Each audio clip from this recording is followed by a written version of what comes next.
5-5, 10-10 साल पुरानी sexless marriages को कन्वर्ट कर रहे हैं। तो इसको हम लोग प्रॉब्लम नहीं डायग्नोस करते, इसको हम लोग सेक्सुअल एज रिवाइवल प्रोग्राम की तरह कर रहे हैं कि आप अपनी मेटाबॉलिक एज को पहले रिवाइव करोगे, रिवर्स करोगे, उसके बाद आपकी सेक्सुअल एज अपने आप रिवाइव हो जाएगी, आपका फर्टिलिटी कोशेंट अपने आप रिवाइव हो जाएगा। और मैं तो सबको बोलता हूं कि एक बार थेरेपी लेनी चाहिए। कोई एक ऐसा इंसान, क्योंकि आप एक प्री कंसीव्ड नोशन बना लेते हो 4-5 साल अपने एक दूसरे के बारे में, एक ऐसा इंसान होना चाहिए जो जजमेंट फ्री हो, और एक अच्छा साइकोलॉजिस्ट ये काम बहुत अच्छा कर लेते हैं। और फर्टिमेसी के अंडर हम लोग इसी चीज से साइकोलॉजिस्ट को एनेबल करते हैं। छोटे छोटे एस्पेक्ट्स बना रखे हैं हमने, जिससे कि हम लोग कहीं ना कहीं बायोलॉजिकल एज को, मेटाबॉलिक डिसफंक्शंस को और सेक्सुअल एज को सब अलाइन कर देते हैं, and everything is as bright as cherry blossom season.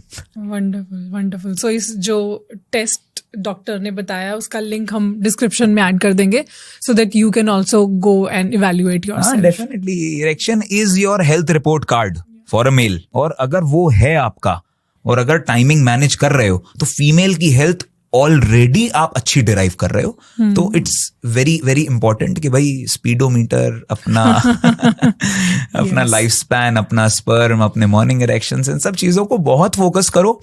और इतना भी अतिशयोक्ति में मत ले जाओ कि सोच की बीमारी बन जाए आपकी, कि आपको साइकाइट्रिस्ट के पास ही जाना पड़े। नहीं, इजी रखो कि बड़ी इजी फॉर्म में सर ये चीजें हो रही हैं, डिस्कस करो। बड़े छोटे छोटे रास्ते बताते हैं, फूड ही चेंज कर देते हैं और सब ठीक हो जाता है। ये उतना आसान है, हर किसी को ऐसा नहीं है कि भाई अल्ट्रासाउंड के अंडर ही जाना पड़े। Wonderful, amazing amazing. So before we wrap this up, my team has prepared this last segment. So they have written few sentences जो कि उन्होंने आधे लिखे हैं, and they want you to complete these sentences. Okay.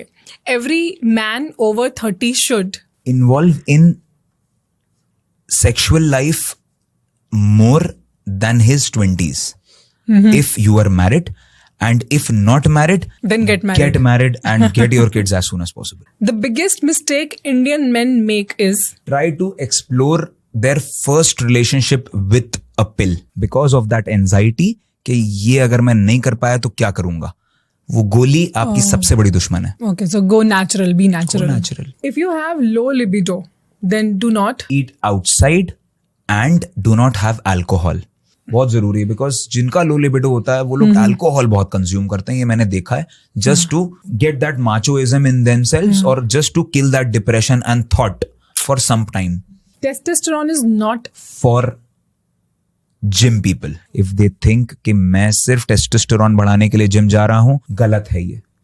आप flexibility के लिए gym जाते हो। जिनका काम है सुंदर दिखना, जो कमा रहे हैं सुंदर दिखने से, फूली हुई बॉडी से, उनको कमाने दो। A healthy sex life begins with conversation. Wow, I like that one. Conversation is the key to success and everyday dance. The most overrated men's health trend is the macho the body, the better the sex life.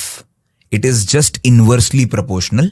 It's not directly proportional. जितना ज्यादा body aesthetically फूली हुई होती है, उतना ही ज्यादा penis shrink करता रहता है। और ये चीज मेजरली ओपीडी में हमने देखी है। जो बहुत फूली हुई बॉडी लेके आते हैं, उनके पेनिस श्रिंक हो चुके होते हैं, बिकॉज टेस्टोस्टेरोन, बहुत चीजें उन्होंने ले रखी हैं।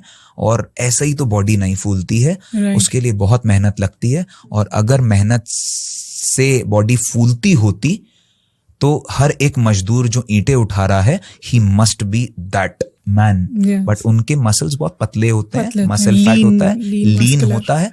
तो इट्स डिफरेंट फॉर एवरीवन। श्रम करना वर्सेस जिम करना, दोनों में डिफरेंस है, विद इंजेक्शंस और without injections. And the last one, real main don't cheat. मतलब रियल मेन का मैनलीहुड डिफाइन उनके पार्टनर्स करते हैं, कि उनके पार्टनर्स जो साथ में खड़े हुए हैं उनके चेहरे पे कितना ग्लो है। इट्स नॉट कि मार्केट में मैंने कितना एक्सप्लोर किया है, दिस पार्टी में आया हूं, this no. Manhood is something that your partner defines के what kind of a man you are. आप अपनी अगर बढ़ाई चढ़ाई कर रहे हो तो क्या है, दूसरा आदमी बताएगा कि भाई आप हो क्या। तो real man don't cheat. The beautiful thing is कि आज की ये कॉन्वर्सेशन हमने जिसमें एंड करी है मैनहुड पे, पिछली बार हमने यहाँ से स्टार्ट किया था. Oh yes. Defining I remember manhood. defining So this manhood. was our first starting point. So जिन लोगों ने वो एपिसोड नहीं देखा, this is your cue to go and watch that episode now. उसका लिंक भी डिस्क्रिप्शन में लगा देते हैं. So इस बार ना हम अपने कमेंट सेक्शन को एक डिस्कशन फोरम बना लेते हैं और आपके मन में जो क्वेश्चंस हैं या फिर कोई सजेशंस इनपुट्स हैं बाकी सब लोगों के लिए, then please do share, comment whatever is there in your mind. Most welcome for those who are willing to step up for their intimate life, for their partners, or the happy quotient in their life. Yes, definitely. And thank you so much, doctor. Thank you Thanks a once lot. again. Thanks a lot for for calling me all the again. gyan. It was really helpful. Thank you.